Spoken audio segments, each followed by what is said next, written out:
morning, good afternoon, wherever you are in the world. Welcome to one of our continuous webinars on the topic of Microsoft, or the way that I like to say it, how do you keep more money in your pocket than in Microsoft's pocket? And today we're going to touch on the topic of the end of the era of enterprise agreements. Yes, no. It's a hot topic in the Microsoft world. We're hearing conflicting um, opinions, and we're seeing different things in the market. So I'm Daryl Lumen, and with me is Alexander, or as you all know him, Sasha Golev, both partners at SAMexpert, and my expertise for the past 20 plus years in high tech has been tech negotiations and deal making. And today, like always, I'm going to talk. I'm not going to be presenting. I like these webinars to be as interactive as possible. So if you have any questions, just drop them in the chat.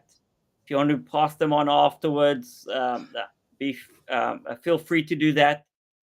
My LinkedIn is available to everyone. If you don't have it, just Google Daryl Ullman, or just put it into LinkedIn. You'll find there's not many Daryl Ullmans out there in the world, or through our website SAMexpert.com. And just by the way, as we're all friends here, we've got a beautiful new homepage for SAMexpert and a lot of new content that we have lately uploaded. So please visit our website. A lot of value there on our YouTube channel as well. So let's talk about almost something that is almost, I'll say, fundamental. How enterprise organizations are changing their interaction with Microsoft. It's basically, you can almost look at it as the slow retirement of enterprise agreements, or EAs as we all know them. So over the last almost 20 plus years, I think, when I worked for Microsoft back in the day, I signed one of the first enterprise agreements back in 2000 or maybe 2001. The years are going by pretty quickly. And it's been a very, very reliable tool. It's been predictable.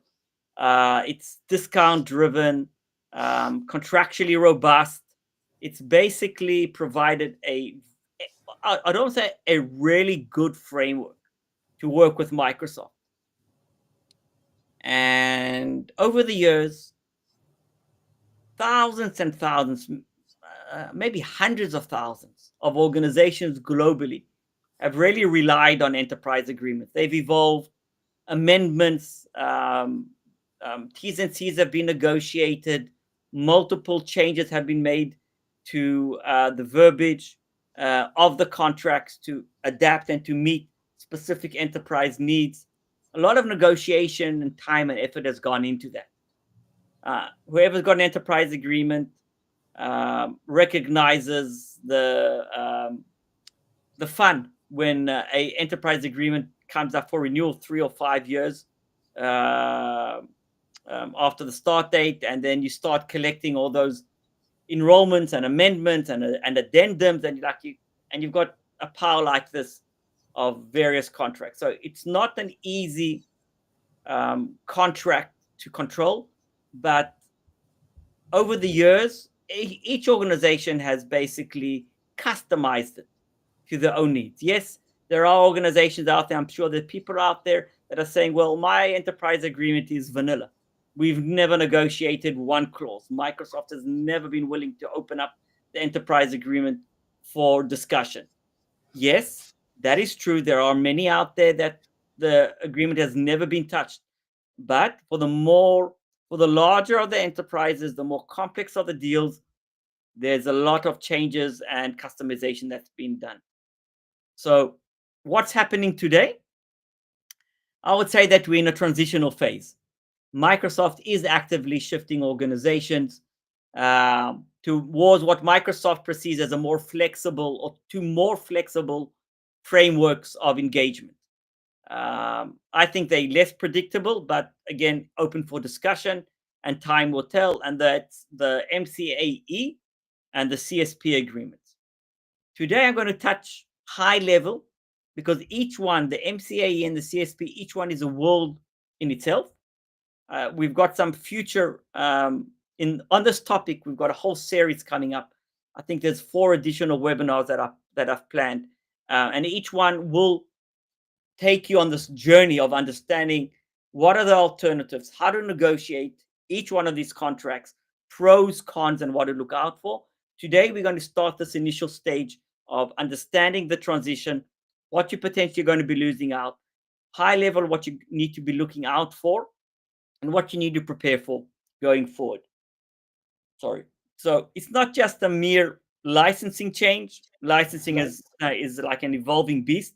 It keeps on evolving and changing. This is really a paradigm shift. It's where Microsoft sees the future of enterprise business going. And again, if you procurement, IT, finance, legal is a big pointer. You need to be ready.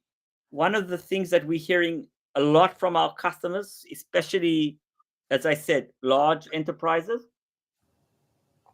is the almost overwhelming reaction they hear from their legal departments. It's like, what the, sorry, F word, now we need to reopen this 20-year-old agreement and renegotiate it, adapt it, change it to meet the MCAE. It's like a nightmare for legal. And I'm sure that you've heard this as well. Now, we've been seeing a gradual shift where Microsoft is basically pushing back on organizations that are smaller than 2,400 users. Again, the same old metric of users to determine your either pricing level or negotiate or agreement framework that you're eligible for. So Microsoft has been targeting 2,400 and below user organizations. And that's where the first push has been. We've seen it over the last 12 months through Microsoft's FY25. And again, as you all know, we have just entered into FY26 as of 1st of July with a bang. The part of that bang, again, just shifting a bit, is some reorg. I'll talk about that if you have some time at a later stage. So there's been some reorgs, layoffs, refocus on the business units. And actually, this is very what's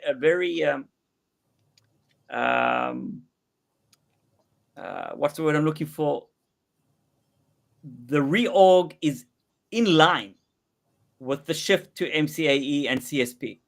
The reason being, it is more of it's less of a customer-focused sales team and sales reps that used to negotiate and advocate on your behalf when you negotiated an enterprise agreement.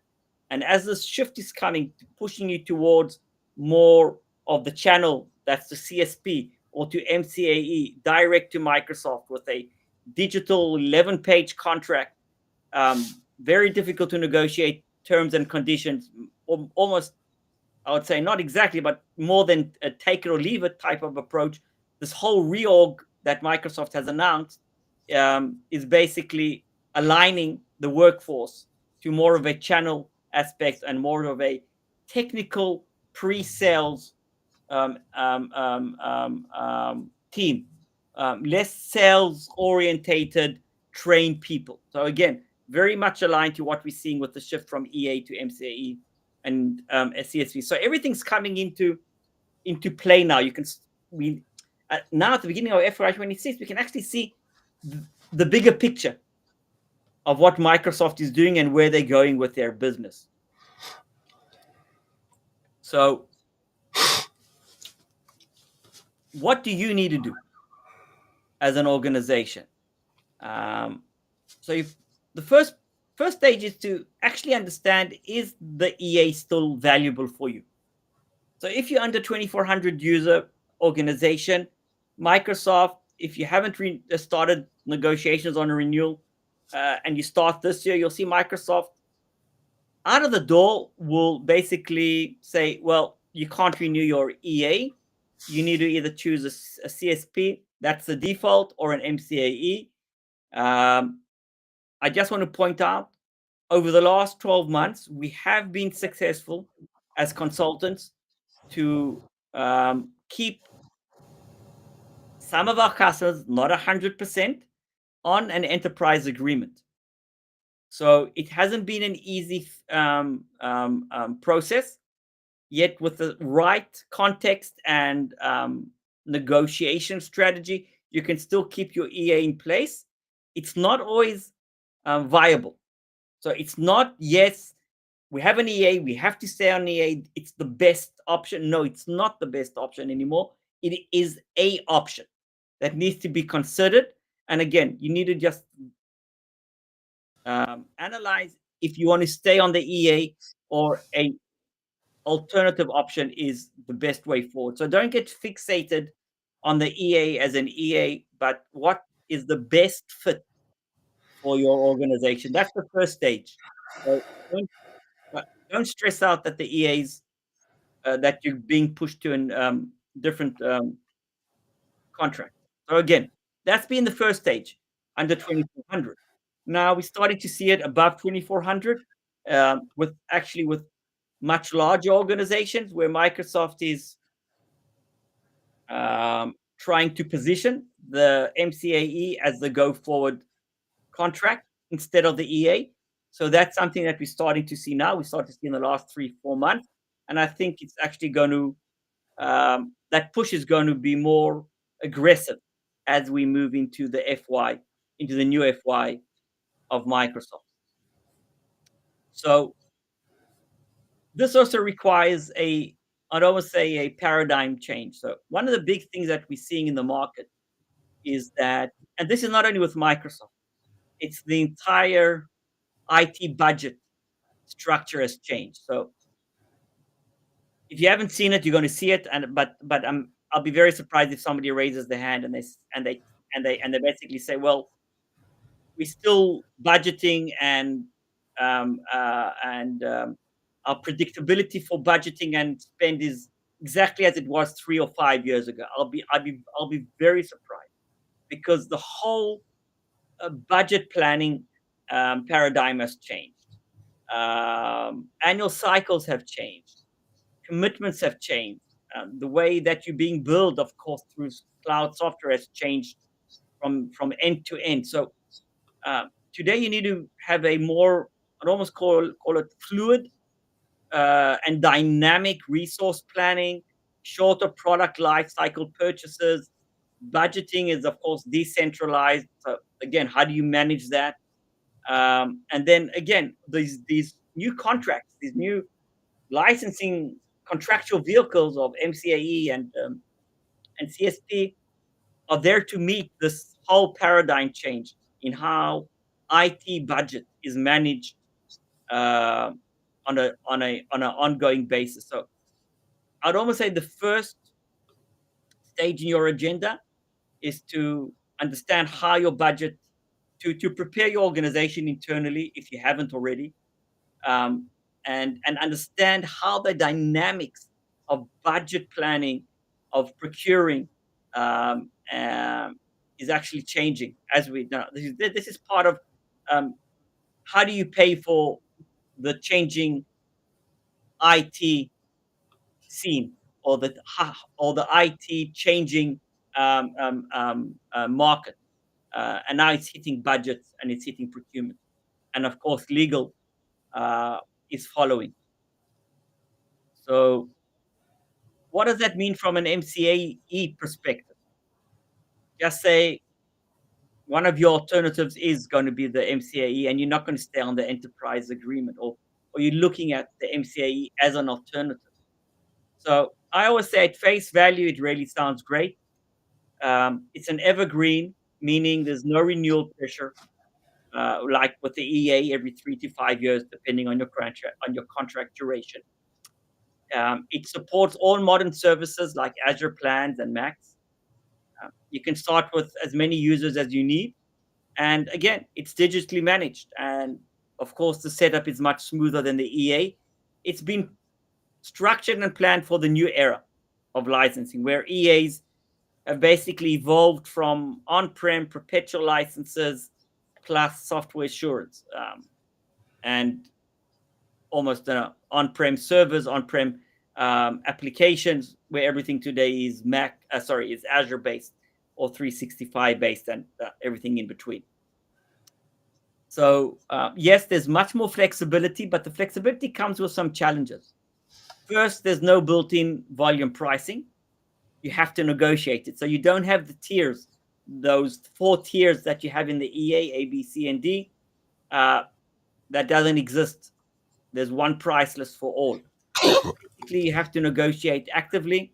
If you don't, you'll basically pay a price that is very close to the list price. Second, price protection only applies to the term of the subscription, not across the whole contract. And third, contracts, the contract term are far less flexible. There's limited room for custom clauses, fallback rights, legacy privileges, and many other things that we briefly touched on that are built into your EA or that have been built into your EA over time. So if you are moving from an EA with multiple amendments, addendums, it's not going to be a fluid transition. It's actually going to be a very difficult transition, as Microsoft at a face value doesn't negotiate MCAE terms and conditions. Again, large organizations with a lot of capabilities potentially can, but again, less flexibility is going to take a lot of time. And then, of course, you need to get your legal involved, and you need to get them involved very, very early in the process, 6 to 12 months prior to the EA renewal, to the EA/MCAE renewal, because there's a lot of work that needs to be done.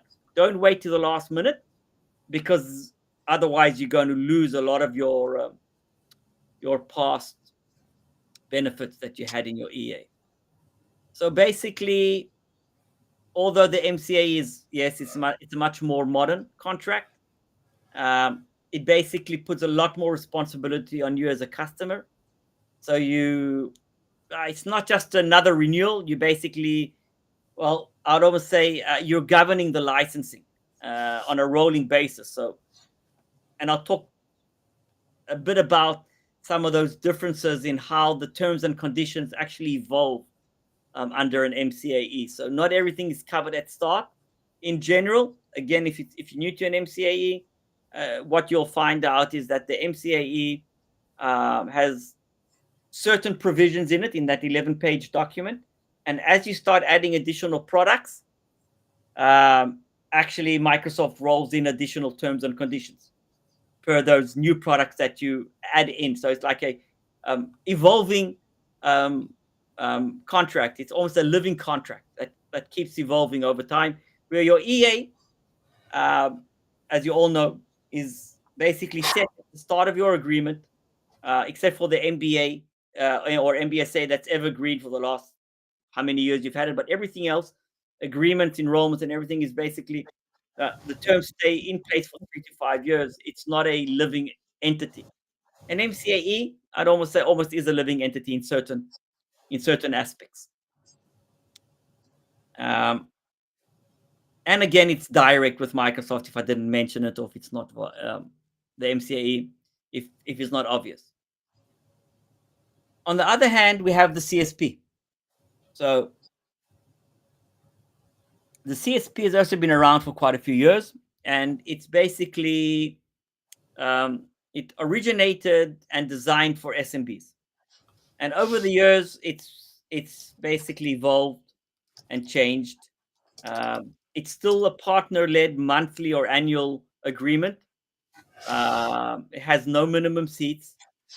So again, a lot of flexibility around adding or removing licenses as needed. And yes, partners handles billing and support. So those of you that I can only guess that most of the team, most of the people that are on this call or will listen to this offline have or do have some type of some certain products under a CSP agreement. Even if you do have an EA, it's very common to find an EA plus CSP for different, maybe different business units within your organization or affiliates or different countries. A lot's going on in that aspect. Excuse me. So again, that adds in another layer of complexity because this is partner-led, partner-build, different systems. But again, much more flexibility than, of course, an EA has from the aspect of adding or removing licenses on an ongoing basis. Now, what we see is interesting is that we're now seeing enterprise customers being pushed into CSPs for the lower tier, as we said, under 2,400, either directly or via pressure from their account team. Now, you'll ask yourself, why not just stay with the EA? Isn't it easier just for Microsoft to close off on the EA? Well, again, let me take you back to that restructuring or the reorg that small reorg Microsoft's going through now, beginning of FY, that we've all heard about, is the realignment of the sales teams. Less direct sales teams, customers under 2,400, organizations under 2,400 users. Many of them don't even have a contact at Microsoft to talk to. Where in past days you had an account team. Today, you're lucky if you have a specific contact to even talk to. It's all about channel. So Microsoft is pushing the channel to take responsibility, reducing incentives. That's also part of the push. So the channel that used to benefit from, I would say, decent margins on enterprise agreements are today provided with very beneficial benefits and margins on CSP, where on the EA, I would almost say they make nothing. So they've got no incentive to even advocate on your behalf an enterprise agreement. From their perspective, they want to make money, and as legitimate as it gets. And for the channel to make money, they need to push a CSP. So you see the channel many times providing pricing on a CSP that's actually lower than the list price level A, or sometimes even a level B of an enterprise agreement. Again, they have incentives, and part of those incentives and margins they pass on to you as a customer. So it's from that perspective, Microsoft has managed to shift the dynamics for smaller organizations towards CSP through the channel. And again, we'll continue to see that growing over time. And again, through, and we'll see it happening with larger and larger organizations as well. In addition, CSP providers or partners need to provide support as well, where we all know that Microsoft over the last 5, 6, 7 years have, reduced support that was part of the EA down to 0. So you have no support. And if you want to get some additional benefit, the channel needs to provide you that as well. Part of it is free of charge. Other, of course, you need to add on additional payment. What else can I say about at least still keeping it high level? So as I said, pricing is set by the partner. Just make sure, always get a number of bids. So it's not that not that Microsoft is enforcing the same price list for all CSPs. So yes, there's one price list. Sorry, let me just be correct. There's one price list, and there are margins on top of that price list. But the CSP is not obligated to provide you with the full margins that they have. We've seen cases where CSP partners have provided end customers with higher than price list pricing. Why? Because they can. So you need to verify through receiving a number of proposals that your partner for your current CSP is providing you with best in market pricing. That's crucial.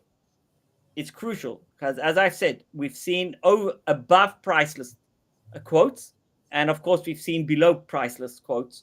So it's an open market. There's competition out there. We've seen CSPs with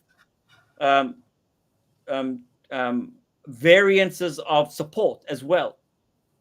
Get the quote, make sure it includes support, compare it with another channel or another reseller in the market, see if there's other benefits that you can receive. So this is a down-to-earth negotiation. Don't take it at face value that this is the price list, this is what Microsoft is obligated, or this is what the channel is obligated to provide. No, it's not. It fluctuates. So again, this is a different world than the enterprise agreement that you're used to. I'll come back to the CSP in a minute if we have some time. Again, I don't want to spend too much time on the exact differences and how the CSP is structured. We'll come to that in one of my upcoming webinars. I see we have a question. Sorry, I've got multiple screens here, so that's why I'm turning my Yes, Tom Rooney is asking, what about support in general under an MCAE and under CSP? Presumably, you can continue with a third-party support provider and not have to take Microsoft Unified support offering. That's a great question. Thank you for that, Tom. You're not obligated to take Microsoft support. The only way to receive Microsoft support is the unified support contract, and that is an additional cost. It's not built into anything, and it comes with a very, very high price tag. So again, I'm just opening up brackets a second. Unified support is a volume-based program, or the pricing is based on volume. Meaning that Microsoft derives the unified support cost based on your enterprise agreement spend and your Azure spend. So basically, they look at your actual spend in dollars or euros. There are tiers, and based on that volume of spend with Microsoft, they provide you with a price quote, and that price quote provides you with support. Now, I can talk about unified support for at least an hour. Unified support has a lot of pros for large organizations, but it comes with a very high price tag, very, very high price tag, because it's linked to your volume of spend with Microsoft. So you can just imagine you got a bigger Mac, or you're spending more on Azure. You might not need additional support, but your support costs are going to go up. The same with 365. You got more volume under 365. You move from an E3 to E5 or E5 plus security and governance or compliance. You might not need additional support, but your unified support cost is going to go up. So unified support is not for everyone.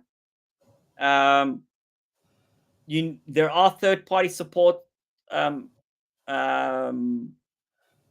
companies out there, larger ones. I'm not going to mention names. Larger ones that compete with Microsoft, and there are a lot of smaller ones that actually meet the small and medium market really, really well. So again, you need to be prudent about what kind of service, what kind of support you need, severity, resolution, all the good stuff that you need to just make sure that it's well defined. And then I would always, again, go out on a tender, RFP, or if you're a small organization, get a set of a number of proposals in. Any additional questions, Sasha, that have come up, or should I just continue? No, you can continue. You can continue. I've got a few questions for you, but I'll wait until you finish with your main. Okay, speak. Fantastic. Thanks. Okay, so let's just touch a bit on why this is strategic and where this is going. So again, what Microsoft is really doing is moving away from large centralized licensing commitments towards continuous usage-based consumption. Why? Again, it's driving up their revenue. Okay, it's driving up their revenue. Now, I'm going to repeat myself, but sometimes the repetition is key for learning and understanding. Microsoft has evolved. They've moved away from these hard commitments, budget commitments at the beginning of the year. They still exist, but there's more of a fluctuation, flexibility, evolving, continuous consumption going on. And that's driving a lot of uncertainty and unknowns in the enterprise budget. You need to adapt to that. It's not going to go back to the good old days. It's actually going to get more and more complex. So what it means is less room for traditional procurement cycles, more focus on operational governance. Basically, you need to start thinking on all aspects of licensing, FinOps, financial operations. So everybody is basically coined FinOps to cloud operations. Actually, it's not, at least not in my aspect. FinOps is everything to do with really good financial operations, and it's usually IT. And IT is much more than IT. Again, I'm still using IT, but it's everything to do with cloud services and every aspect of cloud services. So you need to adjust your way of thinking and adjust to the new way that Microsoft is positioning their licensing vehicles.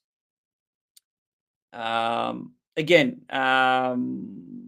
change the way of move to a way of thinking of what I call dynamic forecasting and real-time cost accountability.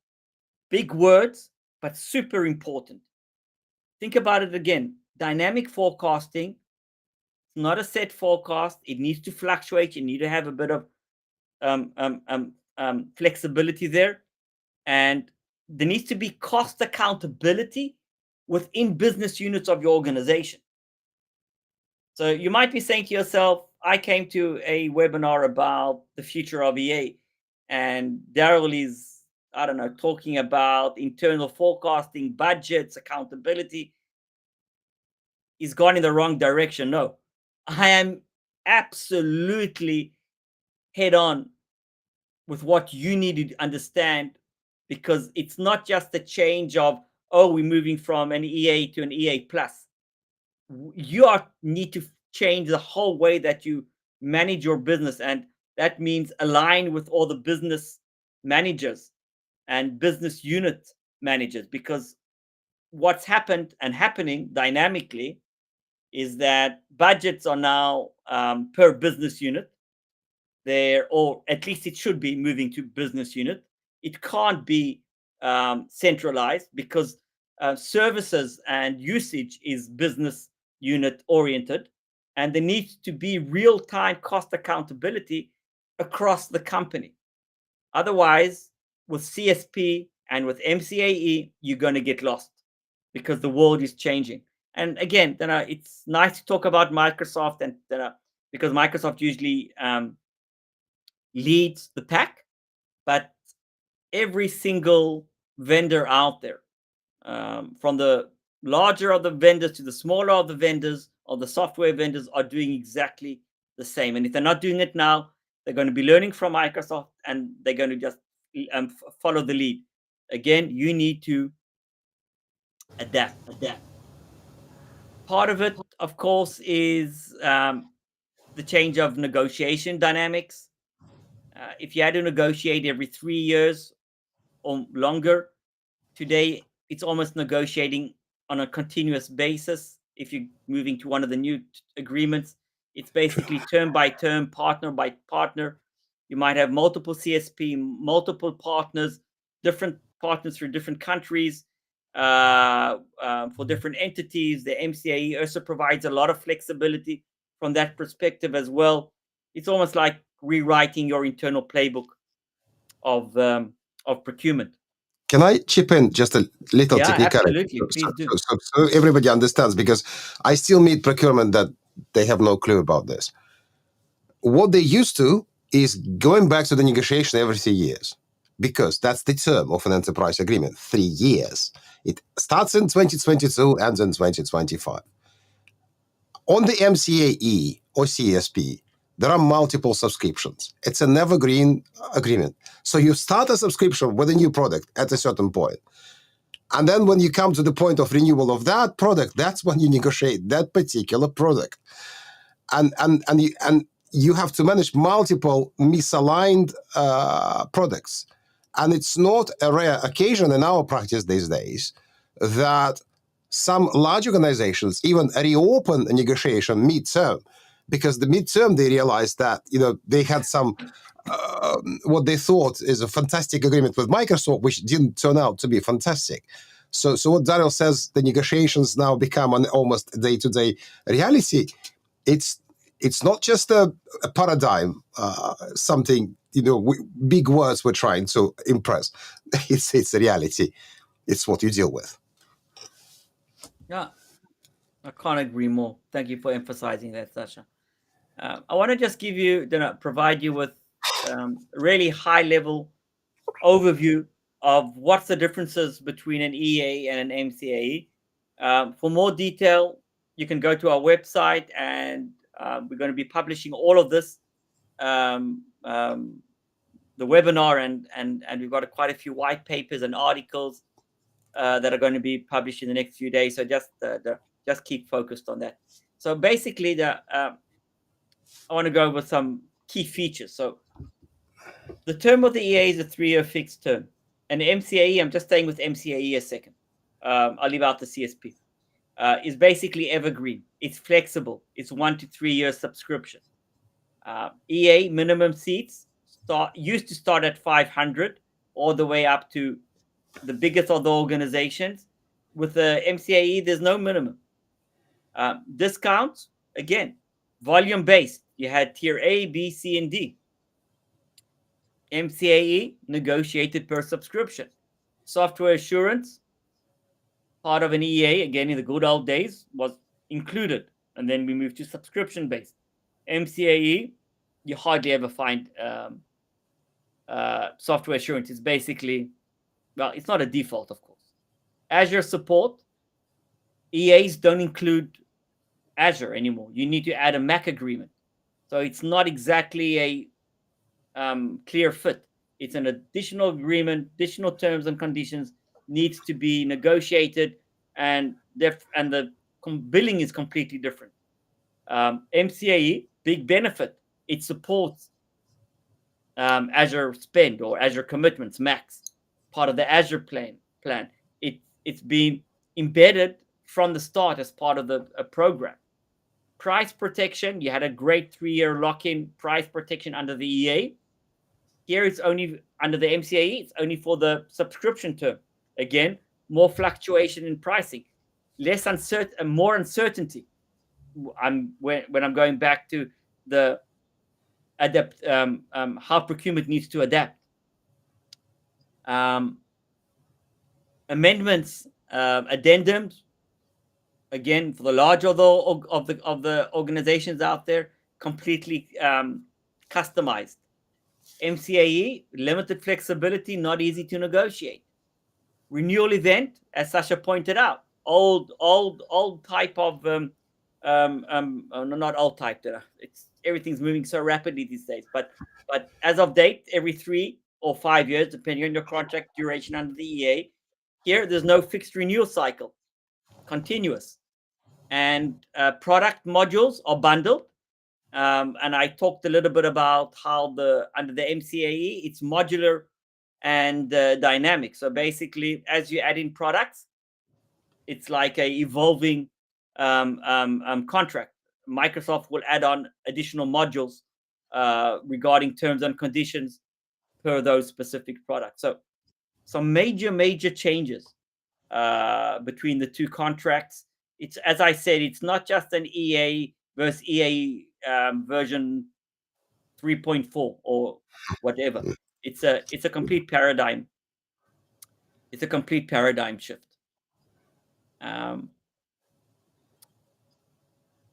So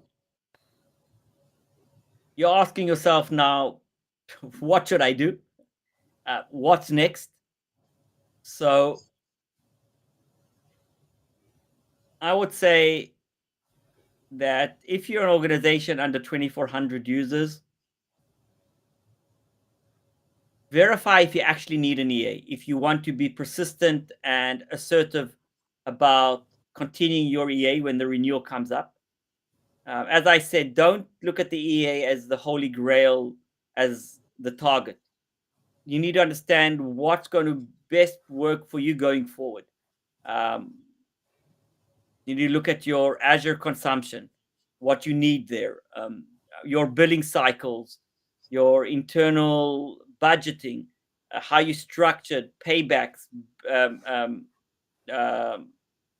cost distribution around your organization, and so on and so on. So, have a look at that. Have a look at what terms and conditions you're going to be losing, and what your current pricing is under the EA. As I said, you might get a better price under CSP. It's absolutely worthwhile looking into that. Now, if you're a larger organization, over 2,400, again, you have more flexibility. You can still continue your EA. You will get pushed by Microsoft. The way that they're going to push you towards an alternative agreement is by discontinuing any discount that you had under your EA, making it less financially eligible for you to continue under the EA, and then the CSP or the MCA might come in par or maybe slightly lower. Then you have no incentive to continue EA. So it's going to come potentially from a pricing perspective. And again, if you are a larger organization, you absolutely need to understand what the implications are legally, because there are so many different terms and conditions that you need to take into consideration. I've got a whole list of them. Again, in one of my upcoming events, I'll be going into legal differences, what you can negotiate or what you can't, what we've seen, sovereignty, security, and so on and so on. Identification, many other terms that are under the EA that a lot of our customers over the years have amended. What I do want to say is that if you do see yourself moving from an EA to one of the other programs, you need to prepare yourself. Again, not only legally, but also from a procurement perspective. It's a procurement shift, change. You might be working with a new partner, a whole new setup is required, new portals for managing your licenses, and you might actually have to migrate certain licenses from one program to another program. Again, if you're moving to a channel-based, moving to a CSP, as I mentioned, multiple price quotes or an RFP, make sure that you're getting the best price available in the market. I want to just leave you with... Can I complicate it a little bit, just a little bit? It's always more complicated than this, Sasha. Please go ahead. Just a little bit. I promise it's going to be just one message.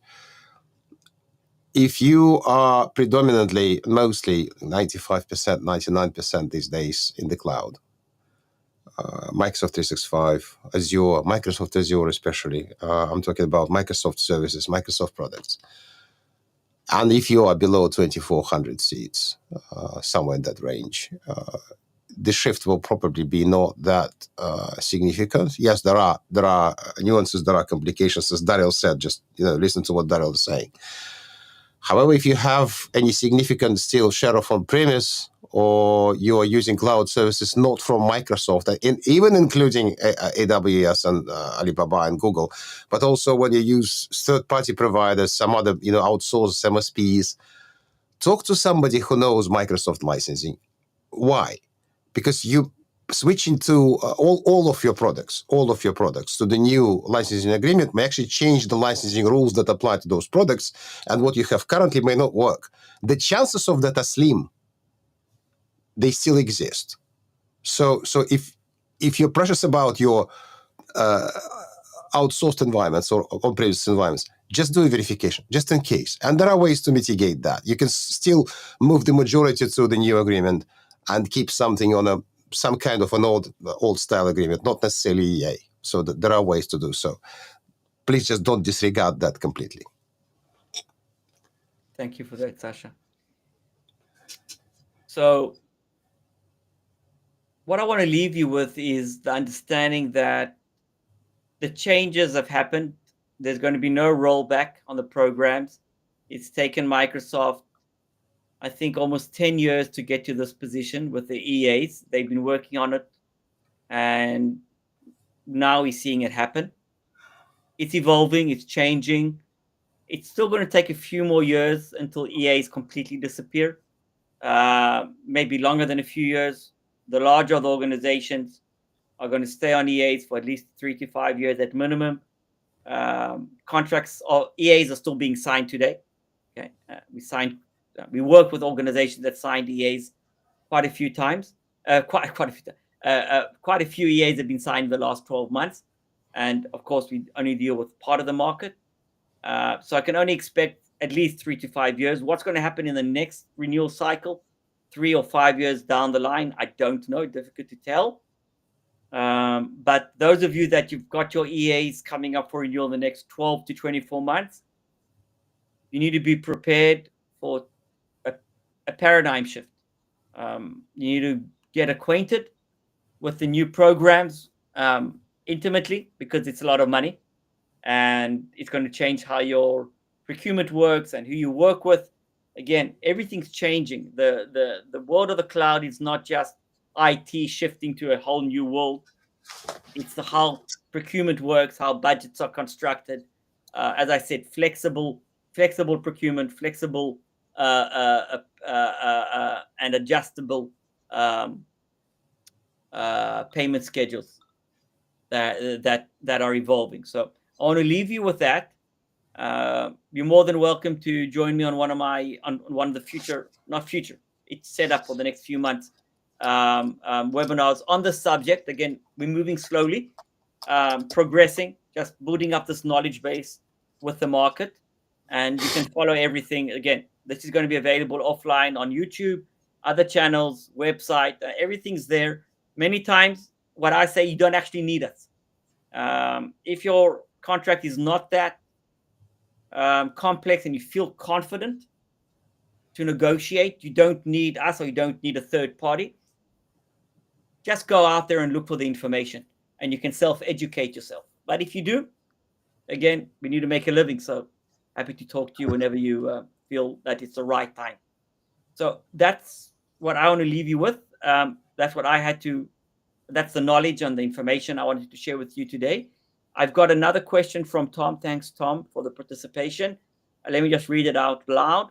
Can you get an exception to stay under an enterprise agreement for the foreseeable future? Again, Tom, it really depends on the size of your organization. It really depends on your size and where you are in your journey. So again, you need to be large enough to pursue an enterprise agreement renewal. Yes, EAs are still being renewed. They're going to be renewed for the next 12 and 24 months. I've got no doubt about it. Every organization is unique. The smaller you are, meaning if you're below the 2,400 user tier, yes, it's going to get much more difficult to renew your enterprise agreement. Thank you. Daniel, I have just a bit of, since we have 10 minutes roughly, and then we need to finish, a bit of a hypothetical discussion around discounts. And let me bring this slide on screen, which I had before during the live, which is this one. Just looking at this, enterprise agreements had programmatic discounts. if you're big enough, you could get 45% of the price list just on the price list. You didn't have to ask for it. Microsoft offered that upfront. And I'm just thinking about it, how it was structured. When you resell licenses on products that are run on premises, you're not consuming. Microsoft is not spending money on infrastructure in that case, electricity, anything else. They just invest in development of the products, and then, well, the more licenses they sell, the more money they make on those licenses, and it's easy to give such large discounts.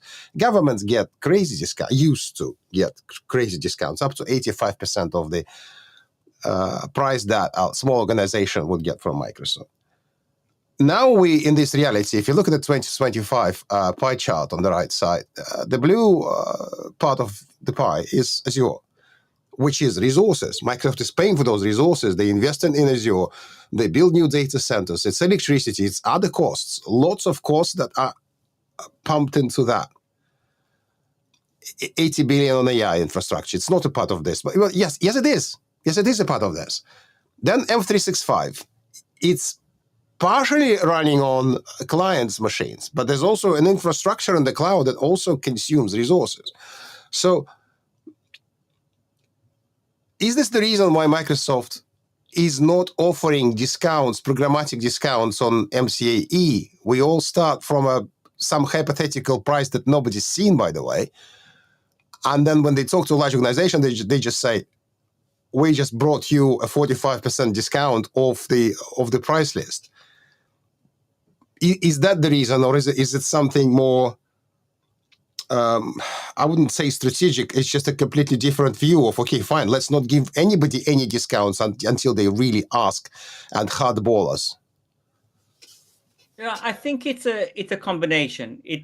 Firstly, I totally agree that Microsoft has and is investing heavily in areas that they've never invested before. So all of the data centers that they've invested in and still investing and building up are a huge cost to Microsoft, a cost that they never used to have. Sorry about this. That they never used to have. They never incurred this type of expenditure when they were selling on-premise licenses. It was a disk, and then it was digitally provided. If we're looking at the evolution of licensing. Today, they are hosting it in their environment. So yes, they have increased costs of hardware, software, facilities, electricity, professional talent that needs to manage all of this and everything that comes with managing a huge data centers. So they need to recoup part of that expenses through volume licensing. And the way that they're doing it is slightly increasing costs, as we see. Costs are going up on the 365 platform. Azure has gone up slightly. Not exactly slightly. There was quite a big uplift last year. And then another way to do it is to reduce discounts. You reduce discounts, you're increasing revenue and margins. Again, everything is needed to offset those investments. And there's been a lot of investments also around AI, huge investments around AI. That's a whole different subject, but it's connected.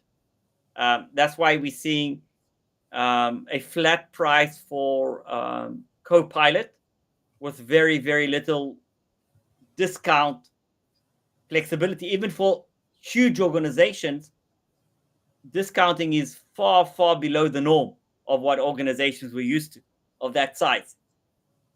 Sometimes a third of what they were used to. Other organizations get a fifth. So yes, it's a lot about making more money because of the huge investments in that area. And we have no choice. The world evolved. It's not. It's evolving, but it's the train's left the station, Sasha. Okay, we can complain. Everybody can complain, and especially I would say the veterans in the market. If you're new to the market, you're 30 plus something, this is the market you've grown up in. You don't know anything else. It's normal. I think the biggest difficulty is it's for the professionals that have been in this market for 20 or 25 years and still have another 20 years in the market. And this is for them, saying you need to evolve. Your organization needs to evolve. Otherwise, you're going to be left behind. Migrate to Linux, as some of the European entities doing right now. it's an option. I mean, why not? I used to try Linux many times in my life. A month ago, I built a new computer and I put Linux on it. To be honest, I don't need anything else. Open that up as a conversation. I don't want to go there. I'm just saying we have a choice. We have a choice. I don't think that's viable. We see the trends in the market where government entities are trying to move away from Microsoft to open source. Yeah. They don't know what they're doing. I don't think that is viable for larger enterprises these days as a infrastructure layer or the basic stuff running well. As I said, the train's left the station. You either jump on the train and you try and reduce the speed a bit and make sure you've got a first-class seat, or you're going to be running after the train and sweating and working very, very, very hard in the next coming years. So it's up to you. I have one controversial take to finish this live. Really provocative question. I hope you'll see it like that. The 11,000 people fired by Microsoft since May. Yes, you're right that the majority of that is around restructuring sales teams. There are also cuts in Xbox, in other departments. Are they actually playing the game here? Is this serious? Because one of the conspiracy theorist takes right now is they're doing that to demonstrate to the market that AI lets them actually reduce their workforce. This is due to our investment in AI. We can replace many people with our new agents and bots and Copilot. Is this a demo move? Not just restructuring. I wouldn't say it's one thing or another, but I feel like there's a bit of that in what's going on. Look, I'm not sure. It's difficult to tell. When you are an organization with over 200,000 employees and you lay off 12,000, and at the same time you are bringing in another 10 or 15,000 people into different areas of the business, it's just, I would call it standard business. I'm not getting very excited or I wasn't surprised about this restructuring. It's less than 4% of their workforce, maybe 3-point-something% of their workforce. A lot of it is restructuring around the new business groups, the new focus areas.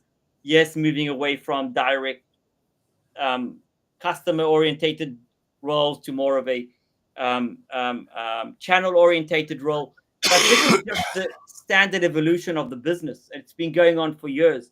So I don't know why the market's getting so. There's been a lot of noise about it. I think there's nothing in it except for just standard business conduct. Yes, AI is changing a lot in all organizations. There are positions that are redundant.